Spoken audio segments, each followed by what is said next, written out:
Good day and welcome to the SNN Network Summer Virtual Event. Our next presenting company is Spectra7. We are joined by Raouf Halim, CEO of Spectra7, and Bonnie Tomei, CFO of Spectra7. It is now my pleasure to turn the floor over to Raouf Halim. Sir, the floor is yours. Thank you and good day, everyone. This is Spectra7. Welcome to our presentation.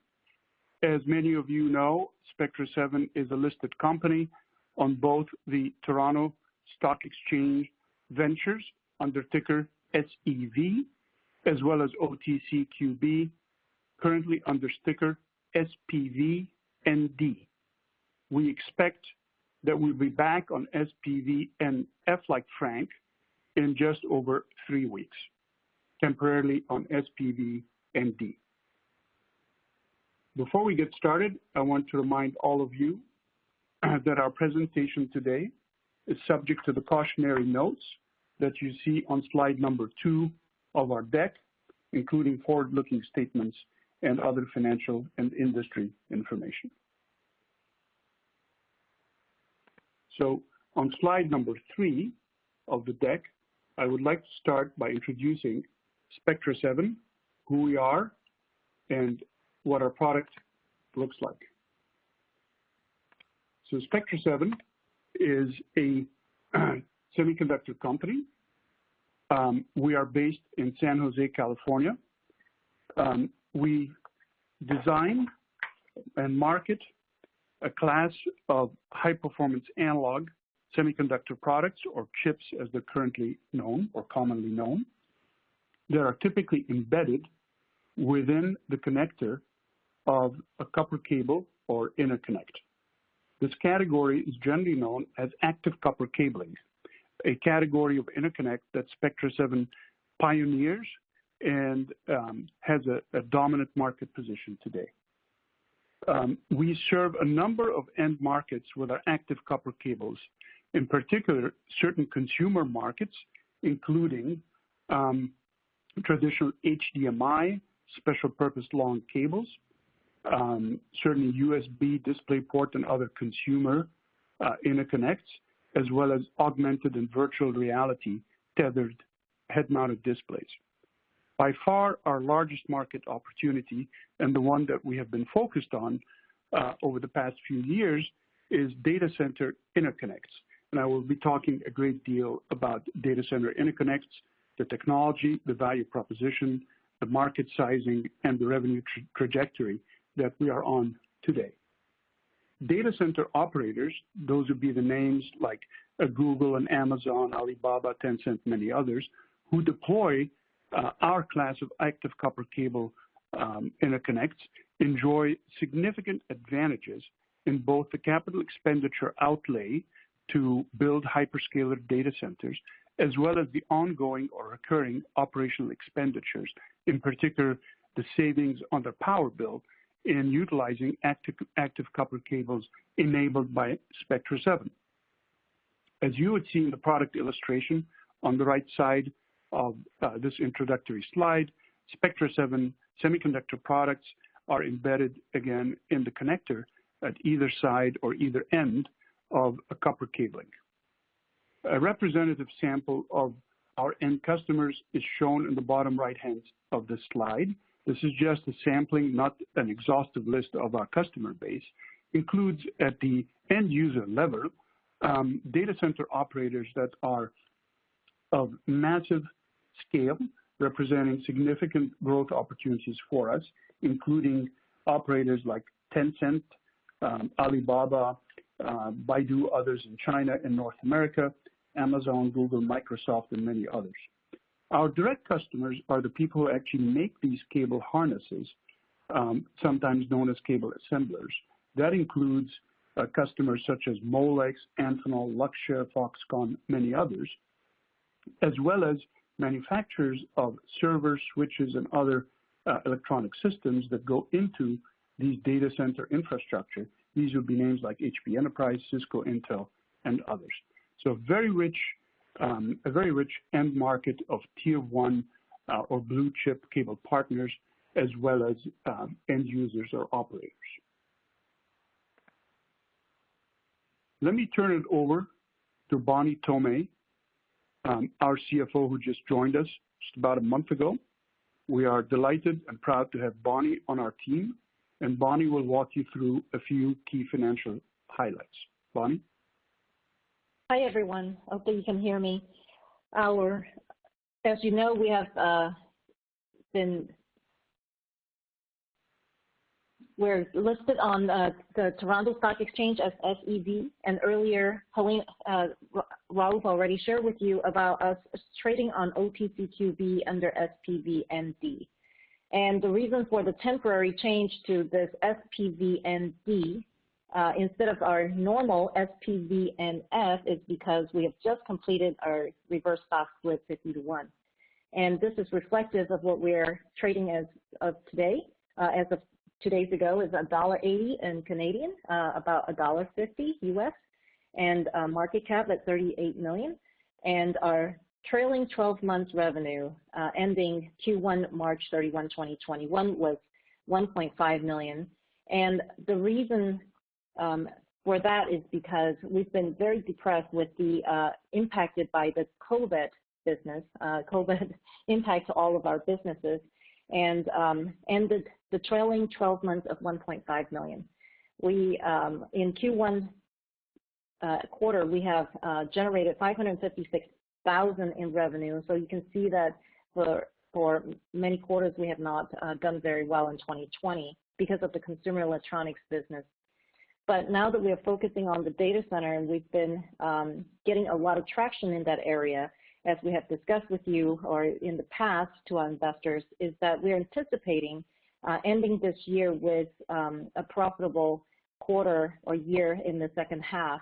And the break-even point we have shared with the street before is about $3 million in revenue. So we're anticipating that we may exit this year with about $3 million revenue at least, and then on a trajectory on an annualized basis with no growth at $12 million. Going into a trailing 12 months gross margin for those 12 months, again, also depressed by the COVID impact, was about 53%. We ended the quarter in Q1 at 57%. We anticipate, given the mix of data center and consumer electronics industry market that we have, we would be enjoying about a 60% gross margin. And going into our insider ownership is about 17%, and that is just directors and officers. And then the common shares outstanding and issued is about 21 million. So hopefully that helps. Thank you, Raouf. Thank you, Bonnie. Okay. So next, what I would like to do is introduce to you the benefits of Spectra7's active copper cable technology that we bring to the data center. On the far left, as well as the far right of the slide, you see the two historical options that data center operators have used to interconnect systems within their hyperscaler infrastructure. Passive copper on the left is ubiquitous. It's been around the longest. It's simple. It's very easy to deploy, and it's extremely inexpensive. It's nothing more than a strand of copper cabling with connectors on either end. Inherently, there's no power consumption, and it's very inexpensive. The downsides are that as data rates go up, which they do constantly within the data center, the reach that you can achieve, reach being length in other words, with simple passive copper cabling reduces. And now we're looking at probably no more than a couple of meters going forward as a useful reach from passive copper cables. Driven by the need to deploy higher speed connectivity within their infrastructure, many operators have turned to the only alternative historically they have had, which is AOC or active optical cables, shown on the far right of the slide. And there's certainly significant advantages to optical interconnect, in particular the fidelity of the medium itself, the low loss, and the ability to achieve very long reaches, many hundreds of meters, even kilometers in length. In fact, active optical cables are even used for long-distance submarine, cabling. So it's a fantastic medium and a fantastic interconnect technology. However, it is very expensive because the fiber itself, the raw optical fiber, costs more, significantly more, than the raw copper cable, which is, as I said, ubiquitous and extremely cheap. But the other problem with optical is that you have to perform something called electro-optical conversion or optoelectronic conversion in either direction. That process of converting to optics is very energy consuming, meaning ultimately translates to high power consumption and large electricity bills for operators. In contrast, what Spectra7 brings in the middle of the slide is active copper cabling as a very transformational solution that extends all the benefits of passive copper cabling, ubiquity, low cost, and very low power, to cable reaches up to 7 meters, in some cases even 10 meters of length, which is the majority of the requirement for cabling within any given data center. So it's much lower cost than the alternative active optical, and certainly much lower power, which translates to much lower operational expenditure for operators. Additionally, because of this technology, operators are able to cut the gauge, which is basically a technical term for the thickness of the cable, quite significantly. In some cases, a factor of 10 reduction in the cable diameter, thereby allowing them to deploy thin, flexible, what people call easily routable cables within their infrastructure. Those are mechanical considerations, but they're very important to an operator in terms of building out and outfitting the data center infrastructure. What we see now is that active copper cabling is being widely accepted and adopted by operators worldwide. And in fact, we expect that this interconnect option, which is shown at the bottom of the slide in dark blue, is by far the highest growth category of interconnect within data centers. We believe optics will in fact continue to grow. It's not going to shrink. There's going to be many more use cases as well as revenue growth for optical interconnect going forward. It's not that Spectra7 completely replaces or substitutes entirely for active optical. It will exist and it will grow. But in fact, what we see clearly happening today and expected to grow quite substantially over the course of the next few years is a transition within the copper cabling itself from passive, traditional passive, simple copper to this category of active interconnect. So more and more of these copper cables will be turbocharged using Spectra7 silicon at either end of the copper cable. So by far, the benefits are significant over traditional passive and are clearly being accepted by operators worldwide. In fact, we project that as data rates go up, specifically Ethernet data rates go up within the data center universe from historical 100 gigabit per second eventually to 800 gigabits per second, that in fact active copper cabling will reach or exceed 50%, that's 50% of the requirements within the data center. But importantly, that's not where it ends. Although we, Spectra7, are highly focused today on a significant opportunity in this data center, there are in fact a number of adjacencies where active copper cabling also is compelling. One of those is in 5G mobile infrastructure. In fact, we announced last year that we have a very significant design win with one of the two North American mobile network operators, those two being AT&T and Verizon, of course. One of them has already selected Spectra7 and is in the process of testing, qualifying, and ultimately will be deploying our technology in the 5G infrastructure. There's also applications inside the box, as it's commonly referred to, so inside a server or a switch for this technology. And finally, in next generation automobiles. As you know, the automotive market is transforming to electric as well as over time autonomous vehicles. More and more cabling is required of a high-speed nature. So weight is a major consideration within electric vehicles, and clearly this category of light, thin copper cables enabled by Spectra7 is very important within these emerging automotive applications. So although data center is where we're squarely focused today, we see a number of very interesting and lucrative applications outside of just the data center infrastructure. So we're often asked, well, how big is the data center opportunity for Spectra7? And on this slide, we develop it a little bit for you. It is both a high growth as well as a high margin opportunity for us, one that we're very excited about as we start to benefit from today with record backlog of orders on our books, which is, again, just the beginning, sort of the tip of the iceberg of the opportunity for us. Although optical electronics is expected to continue growing quite nicely at roughly a 15% growth rate, the ACC market growth is, as the slide says, explosive in nature at about a roughly 70%, that's 70, compounded annual growth rate. And by our own estimates as well as others, we expect this market will reach and exceed roughly $400 million of revenue. Again, $400 million of revenue 4 years out.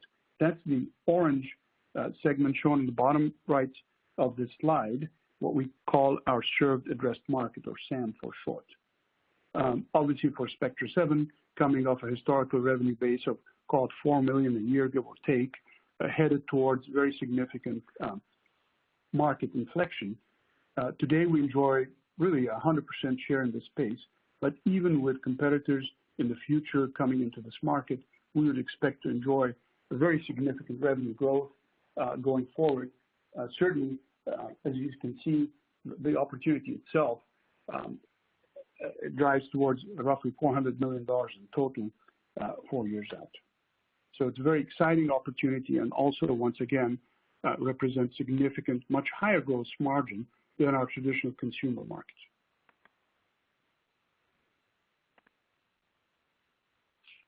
Okay, our focus is really on the largest infrastructures being built out around the world, continuing to grow very rapidly, clearly driven by virtualization of content and services around the world, and increasingly as well the requirements of artificial intelligence, machine learning, and other advanced applications that require a very modern, high-speed infrastructure.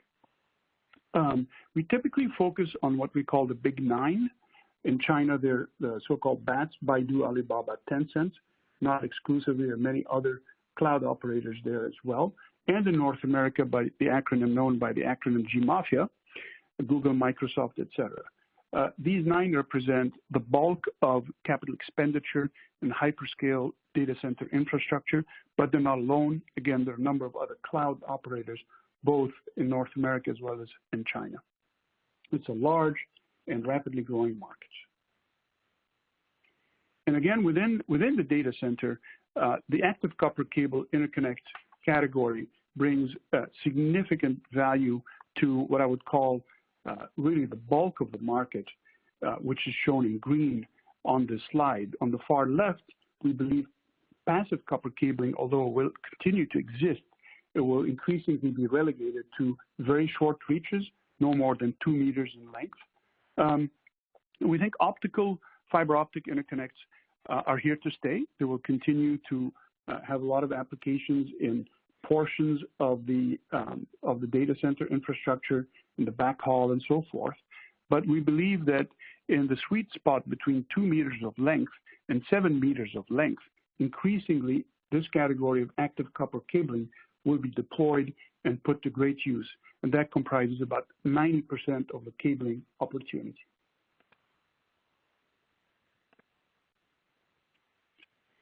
We show on the next slide an example, a case study working with a very large North American hyperscaler that is in the process of an upgrade to 400 gigabits per second, what's known as PAM4 in the industry, which is the next generation of high-speed interconnect within the data center, that they would save with our category of active copper cabling as compared to the only other alternative, which is optical, in both capital expenditure and operational expenditure, or OPEX, on their power bill.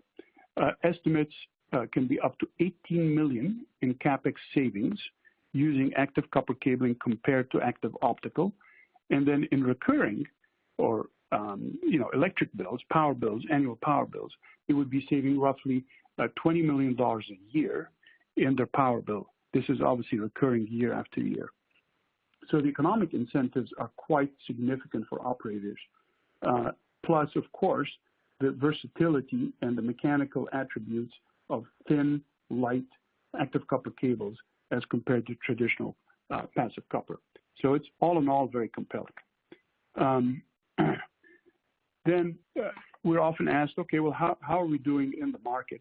And you would see that we started scoring what are in the industry are called design-ins in very late 2017, with really the bulk of our market traction occurring over the last few years.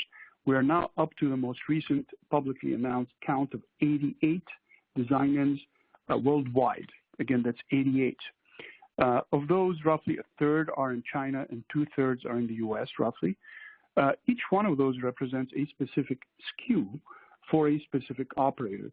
A SKU is typically defined by like a specific reach or length of cable, specific thickness or gauge, and a specific data rate or speed for that given cable. So a very significant footprint globally. And of those 88, we're actually in production with 6 today and expecting a very significant tailwind of more of these design wins to go to production over the course of the coming years as these design wins are fully tested, ultimately qualified, and deployed by operators worldwide. So a huge footprint, and the best is yet to come.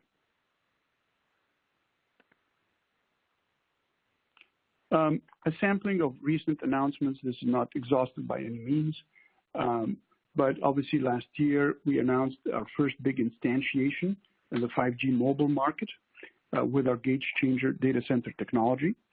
2 very high-profile operators, Alibaba and Tencent, announced their plans with Spectra7 enabled active copper cable technology roughly a year ago, and or last year. And then, of course, we announced our flagship product, which is being demoed this very week at DesignCon in California, the Bay Area, of 800 gig connectivity. This is the next generation, showing our operator customers that the technology is future-proof today as well as going forward when they start deploying the next generation node of 800 gig connectivity.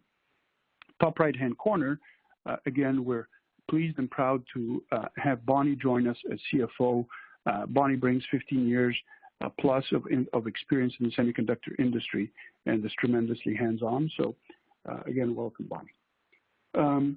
So finally, I'd like to wrap up by taking you through our value proposition and from an investor perspective.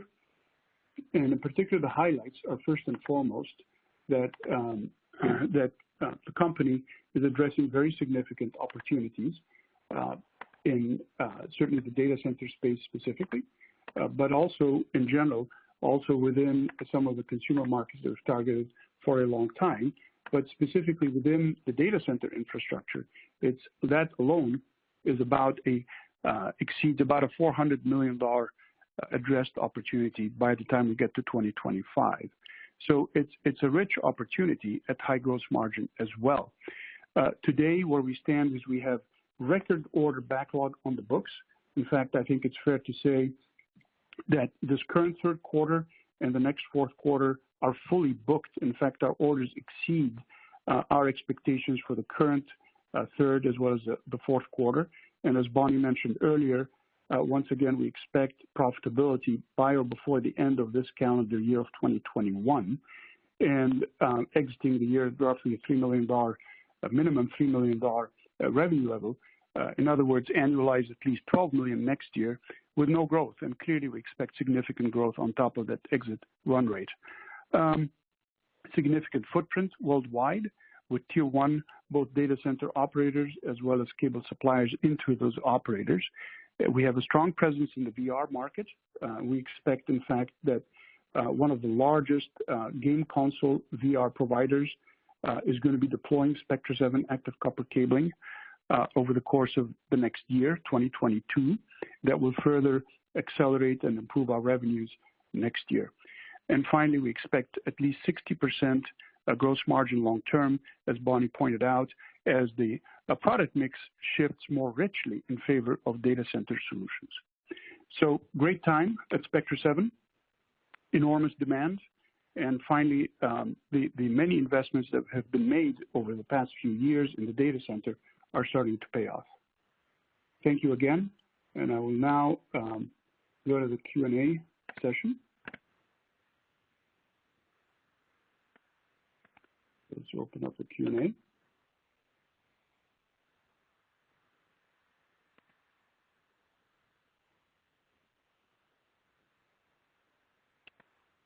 Okay. The first question is the following. What's our estimate of the percent of hyperscaler data centers to be built in calendar 21 and 22 that will be based on 400 gigabit hardware and architecture? So a great question. So really the same technology for 400 gigabits is applied to 200 gigabits. So very often these operators will start with 200 gig, transition to 400 gig. Sometimes they start with 400 gig from the get-go. The two are very, very similar. They both rely on what's called PAM4 technology. We believe that the bulk, it's hard to peg an exact percentage, but the bulk of new hyperscaler data center infrastructures this year, going into next year and beyond, will be based on PAM4 connectivity. So, 200 and 400 gigabits per second to answer the question. Hard to peg an exact percentage, but it's very, very high. And it's clearly that upgrade cycle from traditional, what's called NRZ-based data centers to next generation PAM4-based interconnects is what's driving the bulk of our growth, even in the immediate and expected growth in 2022. Hopefully that answers your question. Then there's another question. What is our expected revenue by the end of 2021? I think I alluded to that, but I'll refresh the answer.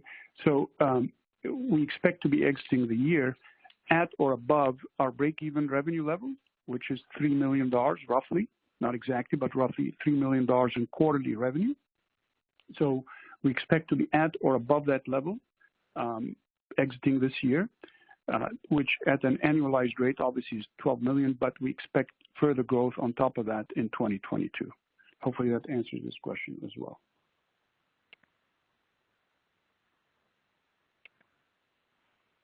Okay, so with that, I think I'll wrap up the Q&A. Thank you very much for attending our presentation, and look for more news releases over time. Thank you. Have a good day. Thank you. Ladies and gentlemen, that does conclude the Spectra7 presentation. Thank you for joining us. You may now disconnect.